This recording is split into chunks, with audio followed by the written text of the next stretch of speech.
Hey gang, I hope everyone is having a good week. It's Tuesday and we're into our next content area for the course. However, I'd like to provide some concluding remarks for last week. So last week we really were focused in on diagnosis, and we had the three questions on the discussion board. How can you tell if somebody's having a substance use problem? What do you think of the ASI? Which is really just kind of subjective for each one of you to reflect on. And then the case study, the vignette, to make a diagnosis. So I'll just kind of go down the line in the order of questions. So number one, really what I was looking for there was a reliance upon the DSM. So in the slideshow, in the PowerPoint, I provided the actual criteria from the DSM. And I do this so we start to take diagnosis a little more seriously, start to be a little more formal. It's not just something that we can just throw around and, they look like they're an addict or they look like they're an alcoholic. We should actually be grounding our decisions in actual criteria. So, try not to depend on, Google or websites, but actually, as professionals, we should be relying on the DSM to make our diagnosis. And question two, I really appreciated the variety of responses that folks gave on question number two, which just to reflect on the ASI. One person got this. It really is dependent on how honest the person is. Many times people may come and present to substance use treatment, and they're not there by their own behest or on their own accord. They're being referred by either a legal entity, a lawyer, or something. Maybe a loved one is forcing them to go to treatment. So it all depends on the honesty. And if you notice closely, there were places for the rater, the interviewer, you as the clinician, to give an assessment of whether you believe the client is being honest or not. So I thought that's important, and I didn't. Maybe one person picked that out.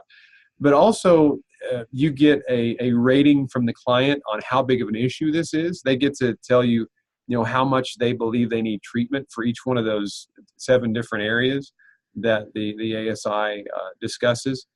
But it also gives you a chance to rate your own assessment, give your own assessment of the client's need for treatment. So you take those two and you combine those, the client's rating and your own, to come up with the score. So there is a formal scoring system, and we didn't get into that. You do have to be formally trained to be able to use that assessment. So I did want to expose people to the ASI.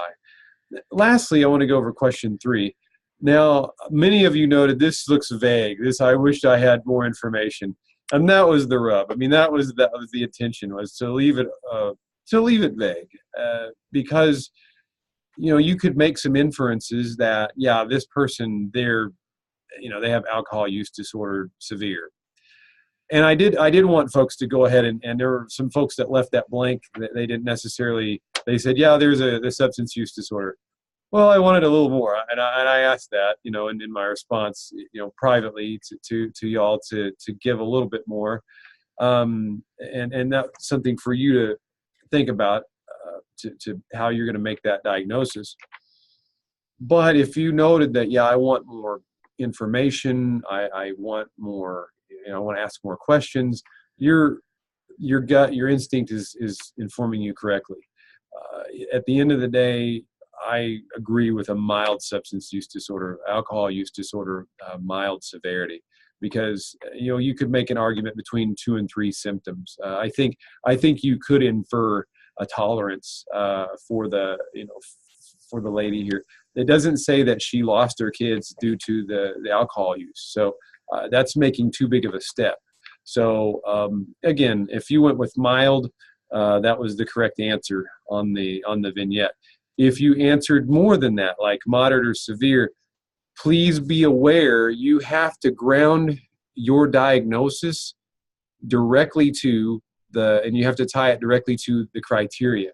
So you can't just say, well, I just have this feeling. We can't run on feelings as clinicians. If we're making diagnoses, we have to rely on the evidence. So that was the rub. That was the trick. I appreciate everybody's feedback. It was a robust and good good discussion, and I enjoyed reading everybody's posts.